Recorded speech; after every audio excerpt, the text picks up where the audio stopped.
Welcome back folks, today I wanted to talk about Clair Obscur Expedition 33, as I've been playing the game for the past 2 weeks and to be honest this is, for me, one of the biggest surprises this year as I thoroughly enjoyed it. All of the aspects of it, like story, graphical style, music and combat, work so well together that it's one of those rare titles where I really felt sadness and happiness as the story unravels. Now, I didn't follow much about it prior to the release, so I didn't know about the plot, and when that first introduction ended and people started disappearing, it was such an emotional moment that really made me say, yeah, Painter's has to go. Which is, I think, a very good thing to introduce the players because now you want to go into that adventure, you want to see what happens and how you can stop it. Before we start, I do want to thank Sandfall Interactive for giving me a review key for the game, but to be honest I liked it so much that I went and bought a PlayStation 5 version as well, so I will always support these sort of stories because it's studios like these that deserve the attention and purchase because, well, they respect you as a player and as a customer.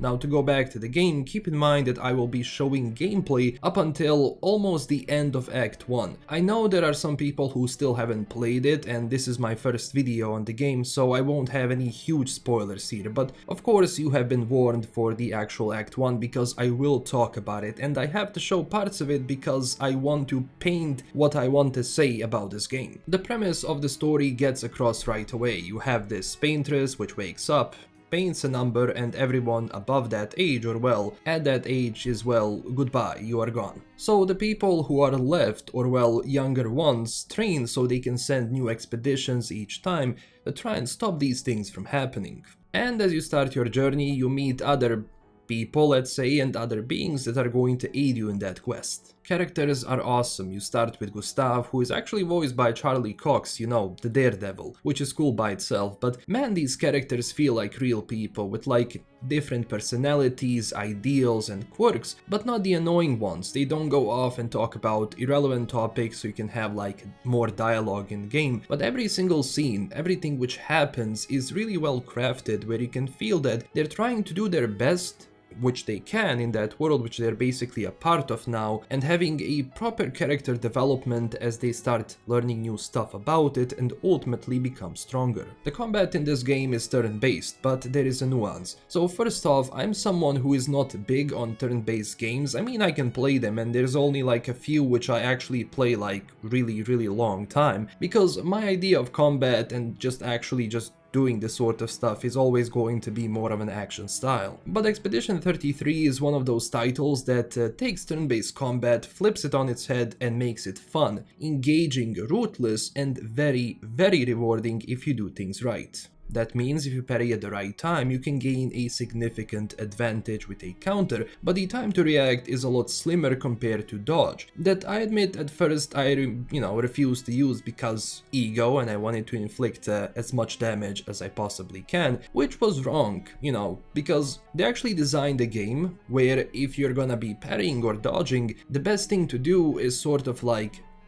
have a mix of both, because every single time you dodge or every single time you successfully parry, your characters will still gain an advantage for that next turn. And once that clicked, I couldn't stop playing because I wanted to see what's next, what happens, what sort of enemies I'm going to fight. Now, each character in Expedition 33 works in a different way, in terms of how they attack, what sort of abilities they have, and how they ultimately help the team, because if you do things right and have the right comp, characters' abilities can buff each other up. Like, if you do like, for example, fire stacking, then use abilities which damage enemies that are on fire or have that like fire percentage, it can mean that with each turn you do, you can really do some mean damage. You can see that Gustav is more of an offensive character where you have to stack charges into his arm by successfully parrying or dodging or basically doing some abilities like certain attacks. And once you have 10, you do the overcharge ability that acts like some sort of an ultimate at the start of the game, which does crazy damage. Luna, on the other hand, acts more like a mage, let's say, where she can apply dots and heavy elemental attacks, accumulating stains that you can also use to point,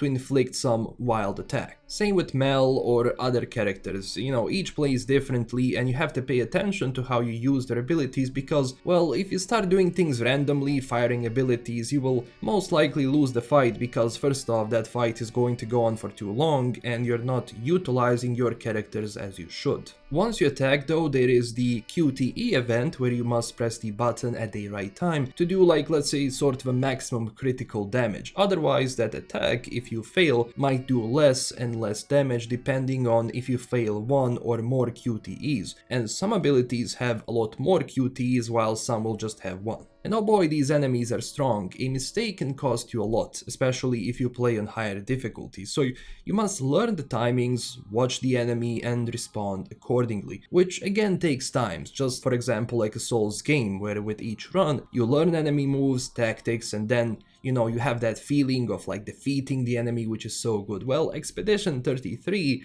is one of those games. So a lot will depend on your reflexes, which I understand some people really don't like, but I feel like you can really mix and match your abilities and for example pick those, which are like runes that give you different buffs for a certain things. Either you gain more action points, which lets you cast more powerful abilities, or maybe more damage for a parry and so on. There are a lot of them and some you can only find if you look around, so exploration here is highly rewarded. Things can be really hidden and if you ignore it, I feel you might have a harder time later on because some of those pictos and stuff you find can be really powerful. I like that sort of stuff, where exploration is not meaningless, but everywhere you look you might see a small passage or a way to climb somewhere and so on. Enemies I think are a lot of fun, first off because they are different. They really let their designers cook with this one because they have this sort of dreamlike aesthetic, which I mean the entire game design with flying buildings, stuff falling apart around you, huge objects in the background, felt like a fever dream that you have when you're on heavy medications lying in bed, and I don't mean that in a bad way, it's actually cool. It's different, it's grand, and most importantly it's coherent, so I think that it's also one of the reasons why I continued playing, because environments are so good looking with the shading, colors and the general vibes that I just wanted to see more of it. So if you're thinking about the map itself, you have zones which work as areas where you fight stuff and in general boss at the end, and in some you're just going to be exploring. Now also you have the bigger map that you navigate like this, where you still have enemies to fight and loot to uncover, but with this you're gonna be actually going from one zone to another. Plus a lot of zones are optional, so if you just follow the story and don't bother, you can miss on some of fun stuff. Also funny thing about enemies is the way they attack. So lately we started seeing that instead of an enemy doing the usual attack animation, devs started complicating stuff, where you have these delayed attacks, so it can be really funny when you entirely miss the momentum to dodge or a parry, especially parry because it only works just as the enemy is about to hit you. Like I said, that window is really narrow, so it's just funny when you look at the enemy, they're prepping to attack and you're just waiting there and all of a sudden they attack, so they play around with those elements a lot. Some of them really take a bit to charge their attacks, also they can armor themselves and so on, so they can be really useful to their friends if you're fighting multiple enemies, so they work off on each other, so that's kind of cool. I did talk about the story a bit, but without spoiling it too much, it's one of the strongest aspects. It flows well, doesn't drag on with dumb stuff or just fluff, but everything which happens gives you crumbs on what is actually happening, who is the paintress, why are things happening the way they are, what happened with other expeditions. You learn all of that lore, especially if you explore everything. Until the end it kinda glued me to the screen because things just get crazier and crazier, and because you play with all of these characters, you have time to connect with them, you become invested in their struggle to save their friends back home. So when certain things happen, it can hit really strongly. When it comes to music, phenomenal. Tracks blend really well with each zone, with the emotions, characters and the story. You can feel the French vibes as well. I mean, you can feel the same thing throughout the game, but it feels so well and so familiar for their culture and what they were trying to accomplish. And I'm always happy when developers, especially if majority of devs are from there, they kinda implement these things from their lives, their environment, language, style, culture and so on. And that part I think can also make a game unique, because it's not drawing from the usual stuff, but design wise it can really feel that their CEO really likes, for example, Final Fantasy fantasy. I think he even said in some interviews, so of course you can see some stuff from other games when it comes to gameplay, but for a lot they still kinda did their own version of it. I also recommend watching the composer like dissect the entire soundtrack, because I think this is going to be one of those soundtracks that are going to be played well into the future even if you're not playing the game. So you're probably wondering, I'm only saying praises for it, is it really that good? Yeah, it is. I mean, a lot will depend on if you like this sort of combat, if you like turn-based or not, but keep in mind, there is a lot of fun customization. It lets you play, different styles in a sense, or focus onto a specific setup that guarantees you success. As you get towards the end, you get so many weapons and pictos and stuff which you can combine to really make your gameplay fun. But once you crack the combat, everything else falls into place, and that's why I'm saying praises for it. There aren't a lot of games these days that have this sort of impact. I think what Baldur's Gate 3 did for turn-based combat, in a sense, Expedition 33 did it for this type of turn-based, being that essentially they are different in the way like the game is formulated. It's also not only fight, but you reach zones which are more relaxed, where you meet other characters and sort of take things in, and you can always replay zones, being that it works in a sense like a Souls game, where if you rest, enemies reset in the area, which allows for like grinding your levels, so you have an easier time later on, which I think, from the game formula perspective was needed here, even though some games tend to do it because, it's hip, and in some games, especially the ones which are not,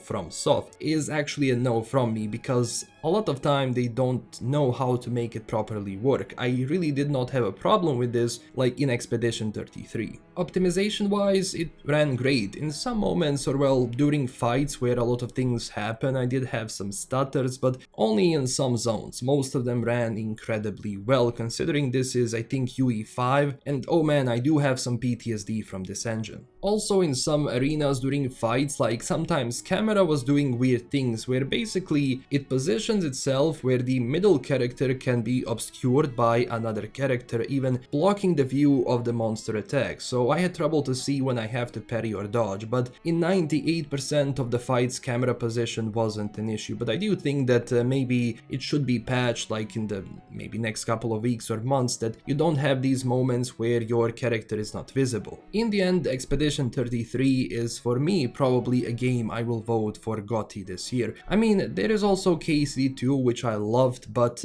I'm just glad we're getting some good games this year, usually coming from studios which are not our usual suspects, but Splinter Studios that are being formed by veteran devs, because I think a lot of them are also tired of the usual corporate stuff, and the actual hiring pool in this industry is rough, because there are, you have so many devs and not so many positions, especially now. So like, these studios being formed are great, and it's also fun because they are studios which are going to experiment with their games, something that like AAA studios I think didn't really do for a long time, or just stop doing because it's a risk. They want their balance sheet to be the best, but when you experiment and when you try new stuff, it can give you actually more money, so I don't get it. It's also a game that I will return to from time to time, just as going around the new game plus, doing some fights, and so on. Especially now with having all of the abilities and maxed out characters, I think it's going to be cool. So I do recommend you get this. It feels like a grand adventure that I would put it up there with all the usual classics. I mean, if you're interested, I'm planning more videos about this, as story-wise there is a lot we can talk about. Especially where I can talk about like the ending and everything which happens, because there are so many underlying things in this game with each characters and everything which happens that there is so much to talk about and kinda speculate on.